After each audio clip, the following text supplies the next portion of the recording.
Распачаў Миколай Михальчук з вынікаў даследавання проб глебы, адабраных падчас маніторынгу тэрыторыі вакол прадпрыемства «Бітсплаў» у Бярозаўскім раёне. Глебу адбіралі больш чым з 40 пляцовак і даследавалі адразу некалькі лабараторый. Подавляющее большинство проб почв содержат свинец в концентрациях на уровне фоновых значений. Фоновые значения для условий юго-запада Беларуси составляют от 5,6 до 6 мг на килограмм почвы. На основе договора з адміністрацыяй свабоднай эканамічнай зоны Брест створана система локального мониторингу биохимичного складу глеб у арэале прадпрыемства iPower у Бресте.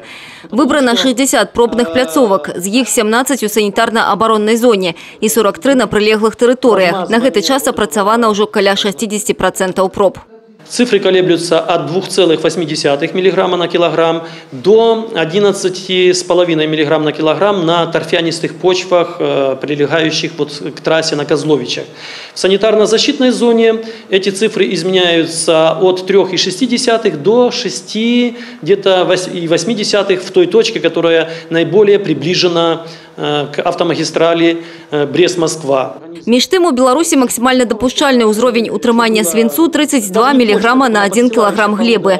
Падчас прэс-канферэнцыі кіраўнік Палескага аграрна-экалагічнага інстытута прыводзіў для параўнання патрабаванні ў іншых краінах. У Канадзе 70, у Аўстрыі 120 мг на кілаграм. Для нагляднасці прадэманстраваў карту утрымання свінцу ў глебах Лондона.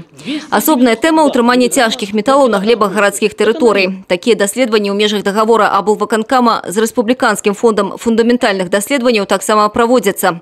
Агульнасярэднія значэнні трывогі не выклікаюць, аднак на асобных тэрыторыях, прилеглых до буйных автомобильных дорог, есть проблемы. ПДК цинка, а он относится к первому классу опасности, составляет 55 мг на килограмм почвы. Усредненное значение содержания цинка в городских почвах достигает 140, в некоторых случаях 140 мг на килограмм почвы.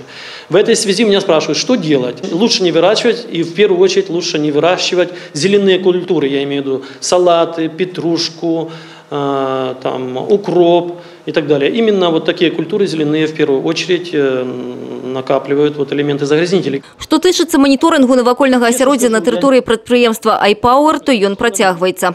Я думаю, что руководство свободной экономической зоны сдержит свое обещание пролонгировать или заключить новый договор на проведение мониторинговых исследований почв уже в 2019 году после фактического начала работы этого предприятия.